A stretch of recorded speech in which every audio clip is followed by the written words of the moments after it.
The Arctic Monkeys became the most famous band out of Sheffield and South Yorkshire and have become a global known band. The Arctic Monkeys grew up in High Green, Hillsborough, Sheffield. Their early life started out the same until they left school and attended Barnsley College studying media and photography, and then moved to A-levels that travelled through into creating a band in the early 2000s.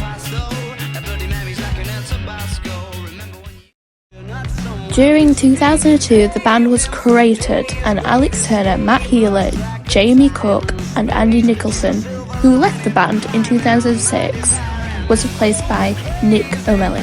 Their early songs didn't evolve past performing in bars in Sheffield until they started handing out CDs, and they started gaining fans through their music.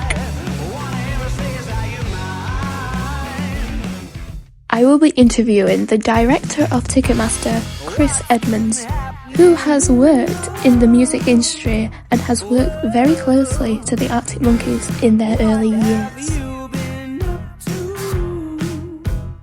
The Arctic Monkeys have had a significant impact on British music, particularly in the mid-2000s when they emerged. Their debut album, Whatever People Say I Am, That's What I'm Not, became the fastest selling debut album in British history, which not only showcased their unique sound, but also redefined the indie rock genre. The band's clever lyrics, often reflecting everyday life and British culture, resonated with a wide audience and influenced a new wave of bands to adopt a more authentic and relatable lyrical style.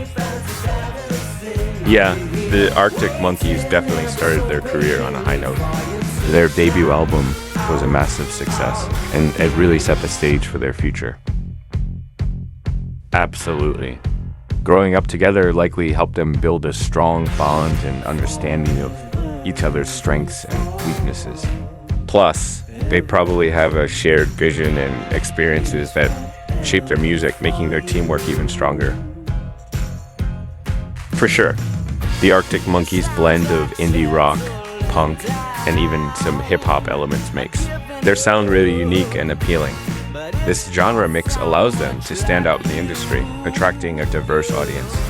Their clever lyrics and catchy melodies also resonate well with fans, making their music effective and connecting with listeners. It's definitely a winning formula that has contributed to their success. Yeah, definitely. Having a background in media likely gave them a solid understanding of visual communication and design principles. This knowledge can be super helpful when it comes to creating effective album covers that not only reflect their music but also convey a strong visual identity. It probably allows them to think creatively about how to represent their work in a way that resonates with their audience. For sure, growing up in a rough part of Sheffield would have definitely influenced their music and lyrics. Their experiences and surroundings probably inspired a lot of the themes in their songs, giving them a raw and authentic feel. Definitely. Their personal connection with Sheffield makes their music relatable to people who have grown up in similar situations.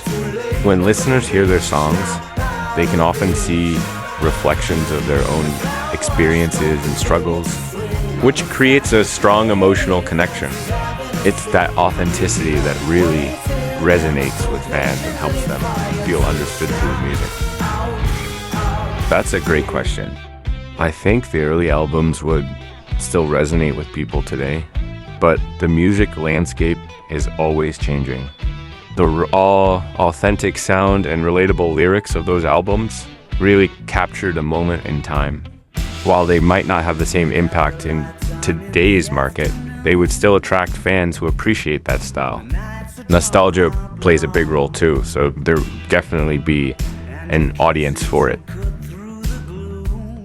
I think they definitely would have garnered popularity in other countries, especially given their unique sound and relatable themes.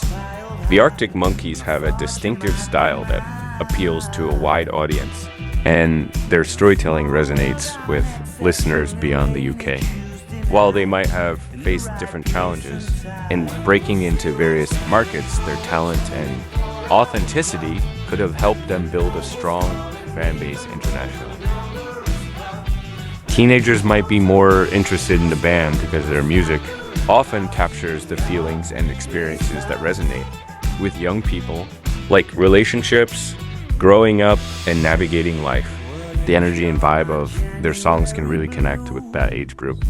Plus, music trends often spread quickly among younger audiences through social media, making it easier for them to discover and share the band's work. Middle-aged people might appreciate the music too, but it might not hit as close to home as it does for teens. The band's first signed album, Whatever People Say I Am, That's What I'm Not, in 2006, that ranked up the UK charts to number 1, and they landed the most famous festival in the world, Glastonbury, in 2009.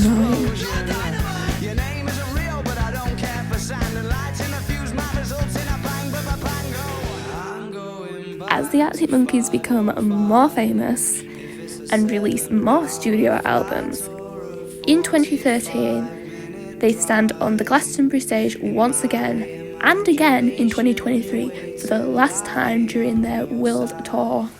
The Arctic Monkeys have shaped music and fashion for teenagers forever. Since going from American fashion, they went for black and leather fashion, creating a community and brands that specialise in this fashion and take influence of the Arctic Monkeys.